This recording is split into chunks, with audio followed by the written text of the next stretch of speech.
We often think the ocean floor is a quiet graveyard, but sometimes it screams. In 2025, the screens on the Norwegian vessel Helmer Hansen lit up with a ghostly image from 3,000 meters down. We do have a target in front of us, about 50 meters dead ahead. Looks interesting on sonar. It was the unmistakable silhouette of a missing Soviet predator, the B-37. Finding the wreck was a victory for history, but the celebration stopped cold when analysts looked closer at the data.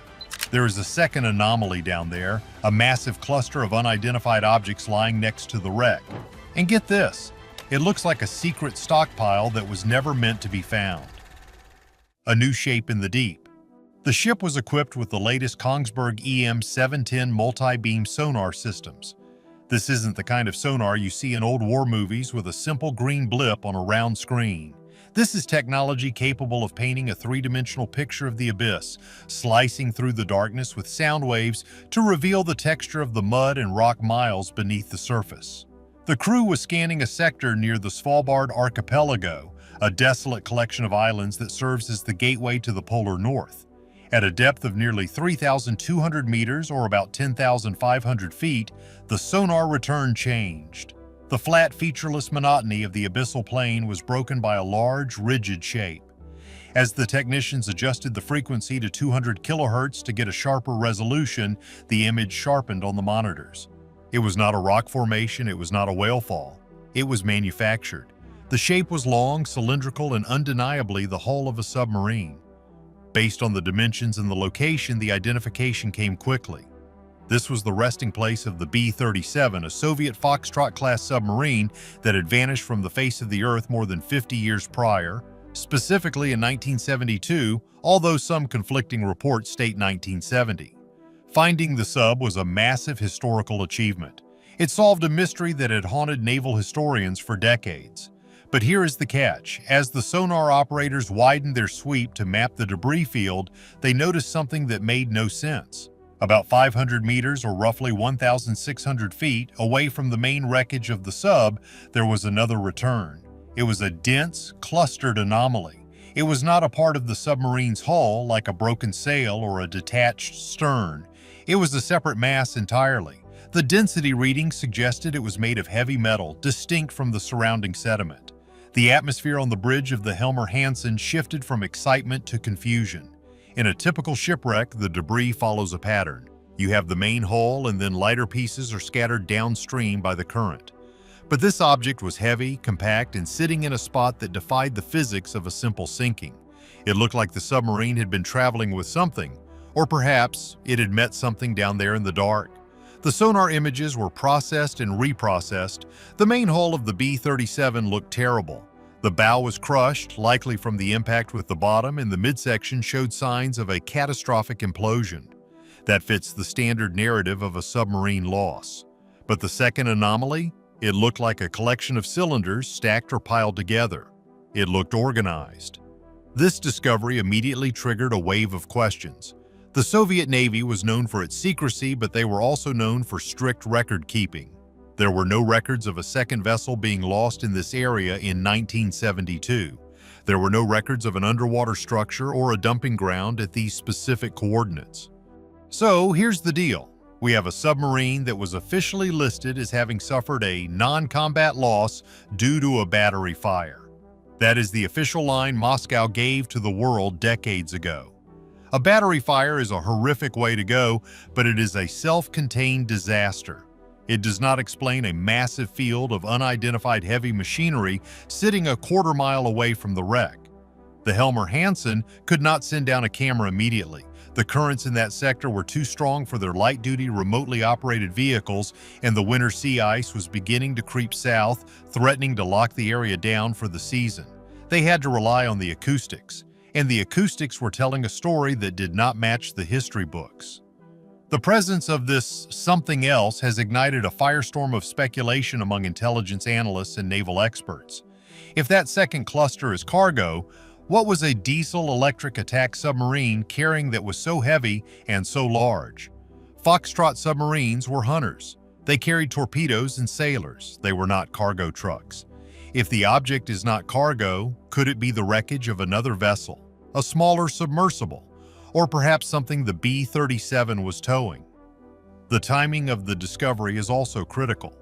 In September 2025, the Arctic is no longer just a frozen wasteland. It is a strategic chessboard.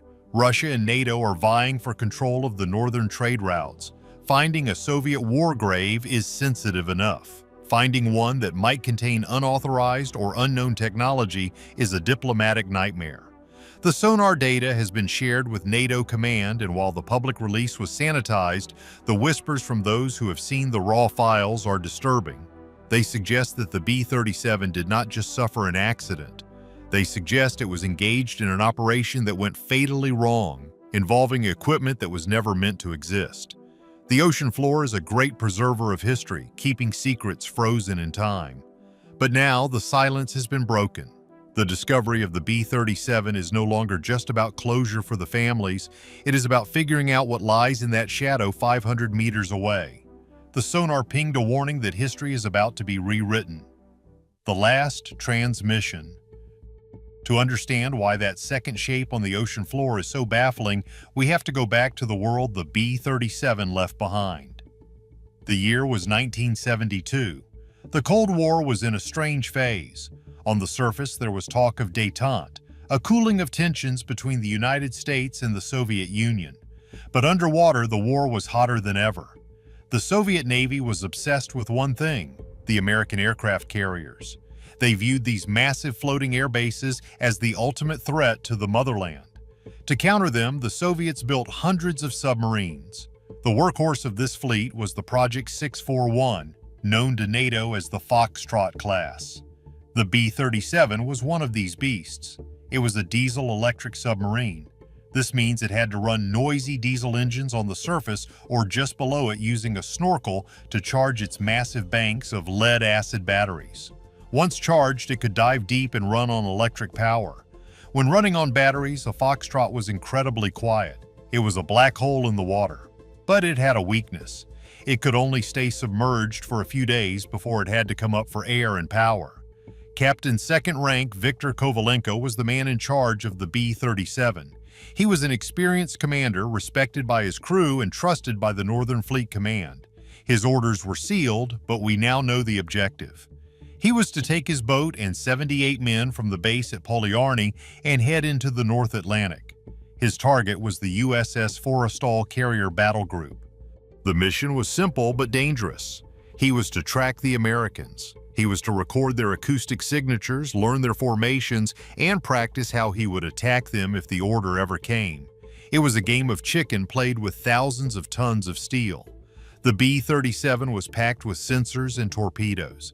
It was also packed with young men, conscripts who were living in a steel tube that smelled of diesel, sweat, and cabbage. On April 10, 1972, the B-37 slipped out of its berth. The Barents Sea was clogged with ice floes, providing perfect cover for a submarine trying to break out into the open ocean without being detected by NATO listening posts. For the first 2 days, everything went according to plan. The sub checked in with headquarters using brief bursts of extremely low-frequency radio waves. These squawks were the heartbeat of the fleet. The last heartbeat came on April 12th. The sub reported its position near 71 degrees north, 12 degrees east. Captain Kovalenko reported heavy ice conditions but stated that all systems were nominal. He was hunting. He was closing in on the shipping lanes where the NATO exercise was taking place. And then the silence set in. It is not that simple, though. Submarines are meant to be silent. A missed check-in is not immediately a cause for panic. Atmospheric conditions can block radio waves. Equipment can glitch. A captain might decide to stay deep to avoid detection. So, for the first 24 hours, the Soviet command waited. They assumed Kovalenko was just being a good captain, staying quiet to stay safe, but by the second day, the silence became deafening.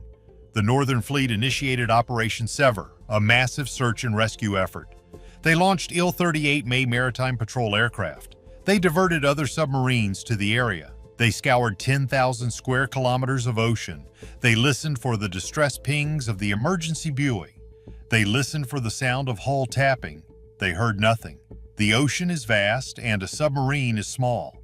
Without a precise location, looking for a sunken sub is like looking for a needle in a haystack, only the haystack is pitch black and crushing you to death. The Soviet search teams found no oil slick. They found no debris floating on the surface.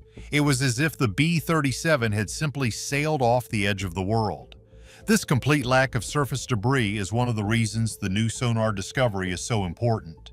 Usually, when a sub suffers a catastrophic explosion on the surface or near it, things float. Life jackets, oil, insulation, something always bubbles up. The fact that nothing was found suggests the B-37 went down deep and went down fast. The crew of the B-37 were victims of the technology of their time. The Foxtrot class was rugged, but it was cramped and dangerous. The batteries were located in the bottom of the hull. If seawater leaked onto the batteries, it would create chlorine gas, choking the crew in minutes.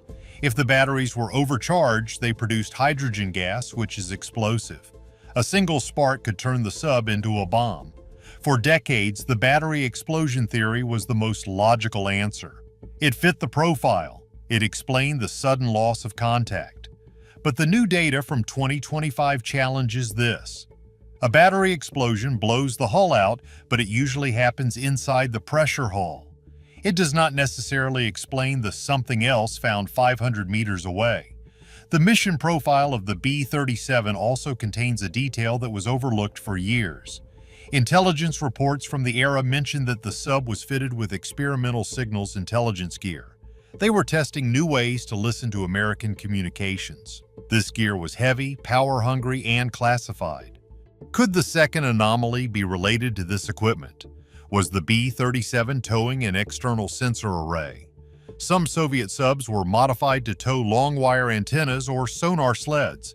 If this sled snagged on a rock or malfunctioned, it could have acted like an anchor, dragging the sub down or causing it to stall in a dangerous maneuver. The silence of the B-37 was the first clue. It told the world that whatever happened, happened instantly.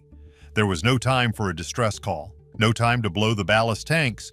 One minute they were hunting the Forrestal and the next they were falling toward the bottom. But the silence hid the truth for 50 years. Evidence of sabotage. Now we have to look closer at the mystery that has everyone baffled. The sonar scan from the Helmer Hansen is not just a picture, it is a density map. And the density of the object 500 meters away is telling us a story that contradicts the official records. Let's analyze the possibilities. The most boring answer is usually the right one, but in this case, the boring answers don't fit. Could it be a rock formation? Unlikely.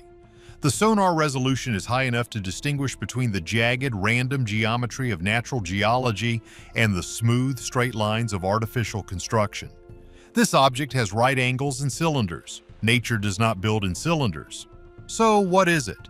The first theory circulating among naval architects is that it is a sister component. When a submarine implodes, it breaks apart. The pressure hull collapses and the air inside is compressed until it triggers an explosion almost as powerful as dynamite. This can shear the bow or the stern off. It is possible that the stern of the B-37 broke away and drifted. However, the hydrodynamics don't support this. At that depth, heavy sections of a submarine sink like stones. They land relatively close to each other. A separation of 500 meters implies that the two objects were separated while they were still moving, or one was jettisoned with force. This brings us to the cargo theory. The Foxtrot class was a torpedo boat. It carried 22 torpedoes. These were massive weapons, 53 centimeters in diameter, weighing 2 tons each. If the sub suffered a fire in the torpedo room, is it possible the captain ordered the torpedoes jettisoned? Standard procedure would be to fire them or dump them to remove the explosive hazard, but a pile of torpedoes would scatter. They wouldn't sit in a neat cluster. The Anomaly looks like a single large unit or several large units strapped together. This has led to a more controversial theory. The B-37 was carrying something on its deck. The Soviet Navy often used their submarines as mules. They would strap canisters to the outer hull to carry supplies to secret bases or to deliver commandos. These canisters were hydrodynamic, but they added drag and noise. If the B-37 was on a standard patrol, it shouldn't have had external canisters. But if it was on a resupply run to a secret listening post in the Arctic, it might have been overloaded. The sonar signatures bear a striking resemblance to the containers used for the SSN-15 missiles, a weapon system that was being developed around that time. These were anti-submarine missiles fired from torpedo tubes. But again, the timeline is tight. The B-37 was an older boat. Fitting it with next-generation missiles would have required a refit that isn't in the logs. Then there is the something else that no one wants to talk about openly: the possibility of a second vessel. The Anomaly is roughly 150 feet long. That is too small for a full-size combat submarine, but it is the perfect size for a midget submarine. The Soviets had a fleet of small spy subs like the Triton units. These were used for sabotage and infiltrating enemy harbors. Was the B-37 a mothership? Was it carrying a smaller spy sub on its back or towing one? If the B-37 got into trouble, perhaps a collision or a mechanical failure, the smaller vessel might have tried to detach. If the detachment failed, or if they collided during the separation, it would explain why both ended up on the bottom, separated by a short distance. This theory aligns with the collision hypothesis. The Cold War under the ice was a contact sport. American and Soviet subs frequently bumped into each other. These hull-to-hull incidents were usually low-speed, but fatal accidents happened. In 1974, a U.S. sub collided with a Soviet boat. In 1981, another collision occurred near Scotland. If the B-37 collided with a foreign object or even a friendly vessel during a transfer operation, it would explain the catastrophic damage to the bow seen in the sonar scans. The something else could be the piece of the other vessel or the object they were transferring. The crazy part is the location. The debris field is situated in a way that suggests the submarine turned toward it before it died. It wasn't fleeing, it was maneuvering. This hints that the crew was fighting to save the ship, or perhaps fighting to save the cargo. There is also the matter of the cylinders seen in the scan. Some experts have pointed out they look dangerously like nuclear waste containers. The Soviets had a bad habit of dumping radioactive waste in the Kara and Barents Seas. It was a quick and dirty way to dispose of old reactor cores. Was the B-37 on a secret dumping mission disguised as a patrol? If they were carrying unstable waste containers on the deck and one leaked or shifted, it could have poisoned the crew or caused the accident. The Anomaly sits there, 500 meters away, mocking the official story. It is a lump of metal that represents a deviation from the truth. It proves that whatever the B-37 was doing, it was not just watching the weather. It was hauling something heavy, something secret, and something that ultimately dragged them down. The sonar has given us the what, but it hasn't given us the why. And the why is likely buried in the archives of the Kremlin, or perhaps inside that second cluster of debris. The evidence is mounting that this was not an accident. The KGB shadow. To understand the silence surrounding the B-37, you have to understand the mind of the Soviet leadership in the 1970s. Information was not something to be shared, it was a weapon. Admitting that a submarine had sunk was a sign of weakness. Admitting that you didn't know why it sank was even worse. When the search operation Sever failed to find the sub in 1972, the KGB clamped down on the narrative. The families of the 78 sailors were told very little. In some cases, they were told their sons were on a long-duration voyage. In others, they were told there had been an accident, but the details were classified state secrets. There were no funerals, there were no bodies. This secrecy wasn't just about pride, it was about strategy. The Soviets were terrified that the Americans would find the sub first. They had good reason to be paranoid. They knew about the Glomar Explorer. In 1974, the CIA launched Project Azorian. It was one of the most audacious intelligence operations in history. They built a massive ship ostensibly for mining manganese nodules, but its real purpose was to lift a sunken Soviet submarine, the K-129, from the floor of the Pacific Ocean. The Americans wanted the nuclear missiles and the codebooks inside. The Kremlin knew that if the Americans found the B-37, they would try to steal it too. The B-37 might not have been a nuclear-powered sub, but it carried codebooks, torpedoes, and that mysterious something else we discussed. If the Americans got their hands on that debris field, they would expose Soviet technology and potentially Soviet treaty violations. So the Soviets erased the B-37. They removed mentions of it from the active rosters. They classified the patrol logs. The sub became a ghost ship, existing only in the memories of the grieving families. It wasn't until the fall of the Soviet Union in the 1990s that the truth began to trickle out. In 1992, the new Russian government finally officially acknowledged the loss and posthumously honored the crew, but even then the file remained redacted. The section concerning the cargo, or SBIMO's specific mission parameters, was blacked out. Why? If it was just a battery fire, why keep the secret for 50 years? The answer likely lies in the political climate of the 1970s. General Secretary Leonid Brezhnev was pushing for détente with the West. He wanted trade deals and arms limitation treaties. A scandal involving a submarine carrying illegal weapons or a submarine engaging in a covert operation inside Norwegian waters would have destroyed those diplomatic efforts. And that is putting it lightly. Imagine if the something else was a biological weapon or a prototype nuclear delivery system banned by treaty. The revelation would have sparked a crisis. It was easier to let 78 men vanish than to risk a geopolitical meltdown. The discovery in 2025 brings the actions of the KGB back into the light. We now know that the Soviets suspected defection. For a brief time, the secret police investigated the possibility that Captain Kovalenko tried to sail his boat to the west. This was a standard Soviet paranoia, fueled by the later defection of the pilot Viktor Belenko in 1976. They harassed the families, looking for signs of conspiracy. It was a cruel twist to an already tragic loss. The sonar scans also reveal something that the Soviet search teams missed.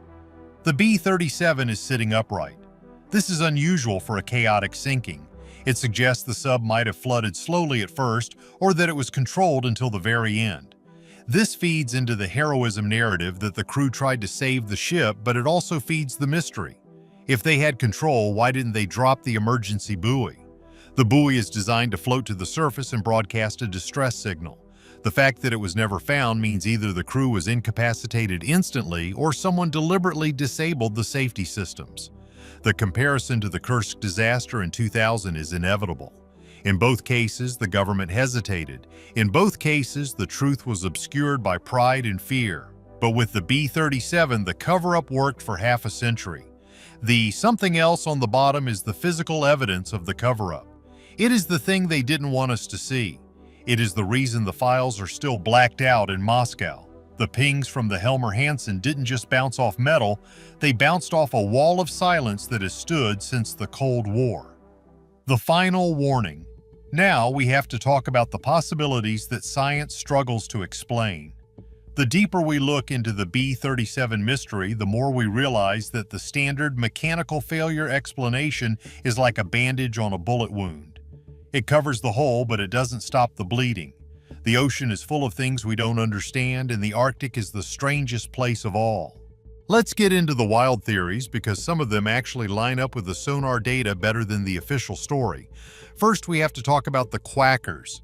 During the 1970s and 80s, Soviet submarine crews in the Arctic frequently reported hearing strange, rhythmic sounds on their sonar. They called them quackers because they sounded like a giant duck or a frog. These sounds moved at speeds of over 100 knots, faster than any submarine or torpedo existed then or now. They would circle the Soviet boats, sometimes for hours, and then vanish instantly. Could the B-37 have encountered one of these unidentified submersible objects? Or USOs? If the Anomaly 500 meters away isn't a piece of the ship, but the thing that hit the ship, it changes everything. Imagine a scenario where the Soviet captain on high alert detects a fast-moving object. He thinks it's an American weapon. He maneuvers to evade or attack. A collision occurs.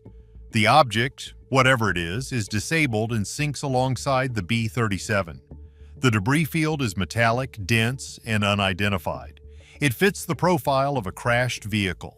If the something else is actually the wreckage of a non-human craft, or perhaps an advanced, secret American drone that was decades ahead of its time, it explains the absolute secrecy. Neither side would want to admit that they made contact with something they couldn't control. Then there is the theory of the black goo, or experimental nanotechnology. This sounds like science fiction, but during the Cold War, both superpowers were experimenting with smart fluids and magnetic compounds for stealth.